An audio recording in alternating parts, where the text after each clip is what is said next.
Hello, welcome students, 10th class. आज मैं आपको छंद पढ़ाने जा रही हूँ 10th के अकॉर्डिंग। रोला और सोठा, दोहा और चौपाई आप 9th के सिलेबस में पढ़ चुके हैं, तो प्लीज़ इसको ध्यानपूर्वक देखिए। रोला, परिभाषा, लक्षण। ये 4 पंक्तियों वाला एक सममात्रिक छंद है। इसमें 8 चरण होते हैं। प्रत्येक चरण में 11 और 13 के विराम यानी यति से 24 मात्राएं होती हैं। उदाहरण नीचे आपके प्रस्तुत है बच्चों। जाति जाति हुई, ठीक है। ये पूरा उदाहरण मैंने प्रस्तुत कर दिया है।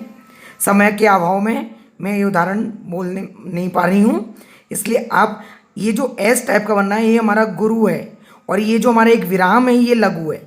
मैं आपको दिखा रही हूँ, ये गुरु है और ये लघु मात्रा है। तो प्लीज़ ध्यानपूर्वक इस उदाहरण को पढ़ लीजिए। इसे हम रोला कहते हैं। सोठा, परिभाषा। सोठा अर्ध सममात्रिक छंद है। इसमें 4 चरण होते हैं। इसके प्रत्येक प्रथम व तृतीय चरण में 11-11 मात्राएं तथा द्वितीय चतुर्थी चरण में 13-13 मात्राएं होती हैं। पहले और तीसरे चरण के अंत में लघु, समझ रहे बच्चों, लघु और गुरु आते हैं, और कहीं कहीं तुक भी मिल जाते हैं। इस कारण ये सोठा है।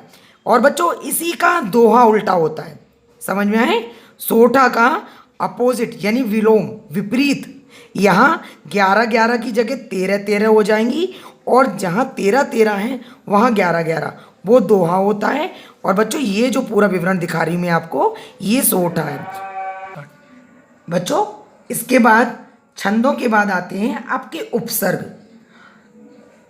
उपसर्ग में ये नीचे में अप, अनु, अति, ये इस तरह सारे उपसर्ग हैं। इन उपसर्ग के आगे ही इनके अर्थ हैं, और इन्हीं के सामने जो नवीन शब्द लिखे हुए हैं इनके नए अर्थ हैं। जैसा कि आपको सबसे सरल अर्थ आना चाहिए।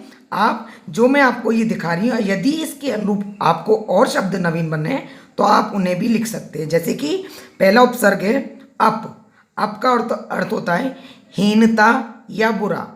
इसका अर्थ हुआ अपमान, अपराध या अपयश। उसी प्रकार अगला अनु। अनु का मतलब होता है पीछे या प्रत्येक, जिसका हमारा नवीन शब्द बनेगा अनुकरण, अनुशासन या अनुवाद। अति। अति का मतलब होता है अधिक।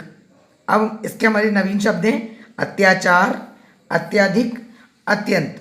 सु का मतलब होता है सुंदर, सुहाग, सुपुत्र, सुकर्म। अभी उपसर्ग, इसका अर्थ हुआ सम्मुख, अभिमान, अभिशाप, अविराम।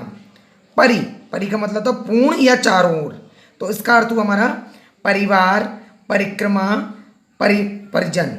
सह का मतलब होता है साथ, सहपाठी, सहयोग, सहकर्मी।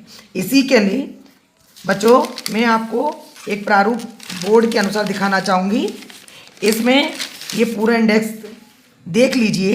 ये उपसर्ग हैं बच्चों, ये सारे उपसर्ग हैं। ये इनके अर्थ आ रहे हैं सामने। अर्थ में आपको ये नहीं है कि आपको 3-3 अर्थ है। यदि आप एक भी तैयार करते हैं तो वो सही है, और उसके नवीन शब्द कम से कम 3 करिए जो आपको उचित लगे। जैसे कि मैंने पहले इंडेक्स के अनुसार आपको समझाया है, तो ये निर्मित नए शब्द हैं। इन्हें आप ध्यानपूर्वक आप अपनी नोटबुक में तैयार कर लीजिएगा, जिससे आपको बोर्ड में कोई भी परेशानी ना हो। मैं वही प्रकरण आपको बहुत सरलता से और सावधानी से पढ़ा रही हूँ, जिससे आपका समय सदुपयोग हो सके और आपकी तैयारी अच्छे से हो सके।